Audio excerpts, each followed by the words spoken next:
Hi, it's been 16 days since my high-fat eating experiment started, and it's time to give you a few updates. First of all, not much has changed since the last week. My body fat dropped by 2% since the beginning of my experiment, so it's more or less at the same level it was a week ago. My weight fluctuates between 87.5 and 88 kilograms, but this behavior is quite normal for anyone. The good thing is that my skin fold caliper is actually giving smaller measurements every time I actually measure myself, which is a good indication that my body fat is dropping. My lean body mass increased as well. My blood pressure is really good. As for today is at around 110/65 and with resting heart rate at 55 BPM, so high fat diet has no influence on that whatsoever. Well, the second week was a bit more difficult than the first one. I've lost some energy. My general well-being and my general health, I think it was a bit worse. I became more sleepy and more susceptible to stress factors.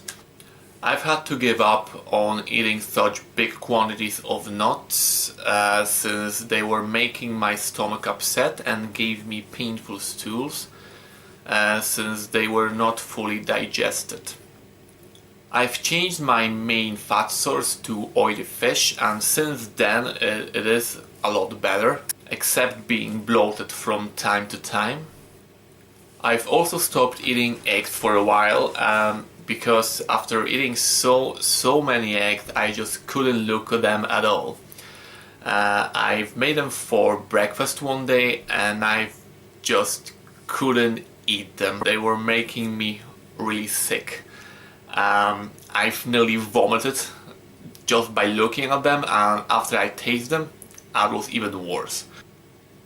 So currently I'm having a small egg detox. Actually now I'm already after a scrambled eggs, beef sausage and turkey bacon breakfast, and they actually tasted quite well. It wasn't that bad, and hopefully if I won't eat so many eggs I will feel a lot better and I will be able to eat them. Another disadvantage of the high-fat diet is that I can't keep focus too well, especially when thinking about something and trying to remember it, or trying to describe something that you've seen earlier, for example, and you're trying to find the words and you actually can't even find them at all in basically any language. It makes my brain work a bit slower. Well, it is a disadvantage of using a low-carb diet, that, well, you will get a slower brain function. So if you're a scientist or a teacher, or your job depends on your brain working very hard for a prolonged period of time, just forget about high-fat diet because it will actually make you slower.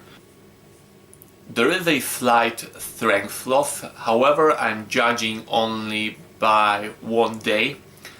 I think it was Monday, don't remember, but that was my legs day.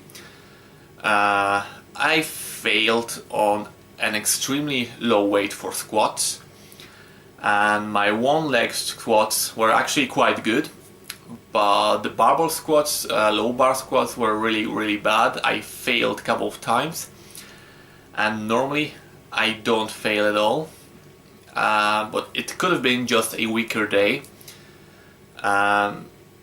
Maybe it was an issue with my acromioclavicular joint, which I have some issues with. The left one, because it's not sliding correctly. You can always hear a click when I'm trying to move my arm. So when I'm trying to fit myself on a barbell, it is a bit painful, so I need to warm up my shoulders for about 5 to 10 minutes before I even start to do warm-up sets for squats. I was also born with patellofemoral pain. It's a pain in my knee which probably will never go away. It's quite severe. I've had physio for it, but it helped a lot. Squatting helped a lot too, with a proper form. Well, proper form for me, because my form is a bit different than the usual form taught by personal trainers. But the thing you have to remember, that a form of an exercise, a proper form that is described by the books, is good for 90% of population.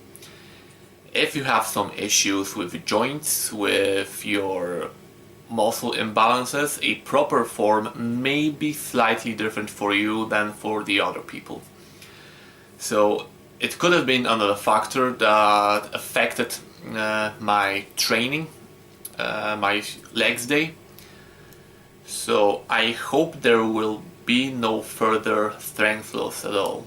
As for today, I think the only advantage of high-fat diet is very rapid fat loss and water weight loss as well.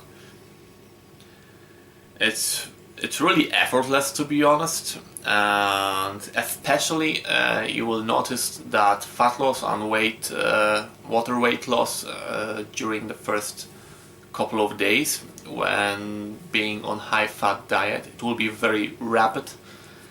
And I think that's the only advantage for now. There is a slight muscle mass increase or lean body mass increase, as you can see from the table. I take my measurements every single day. Of course they fluctuate, so there's no worrying about that. The most important thing is that it will actually increase over time. Well, meaning lean body mass, of course, not a fat mass. I'm really hoping for my fat mass to actually go down a bit. Judging by the first 2 weeks, I've lost 2% of body fat. Hopefully I will go down to 10% at the end of the month. Basically that's it. Well, today is my first day of really proper cheat meal. I've bought white chocolate cookies and a big tub of Ben & Jerry's ice cream. So that's my first real cheat meal from like 2 weeks, 16 days. Well, because the other 2 cheat meals I've had, as you can see from the table that is visible on the screen now, I've had 2 cheat meals, but basically they actually fit my macros well, pretty well. And well, if your cheat meal fits your macros, or more or less fits your macros, I don't consider that as a cheat meal, unless it's a very unclean eating, like some kind of sweets or some kind of chocolate bar. But still, if it's under 200 calories, you know, it's a reward for a hard work for you. It's a reward for training and for everything. Well, nothing will kill you in small quantities. That's it. That's the truth. You have to enjoy life from time to time. Because if you want to actually suffer for a whole life just to look good or be lean for 24/7, I don't think there's a point for that. You have to enjoy some certain aspects of life. If you like to eat sweets, just allow yourself a 1 cheat meal a week. It won't kill you. So, well, that's it about talking about sweets. I just can't wait for my Ben & Jerry's ice cream. Already ate 3 cookies, so I feel a bit dizzy after all this sugar content, but I feel pretty well today. Hopefully today I will be able to do chest, which I will put a video footage on YouTube.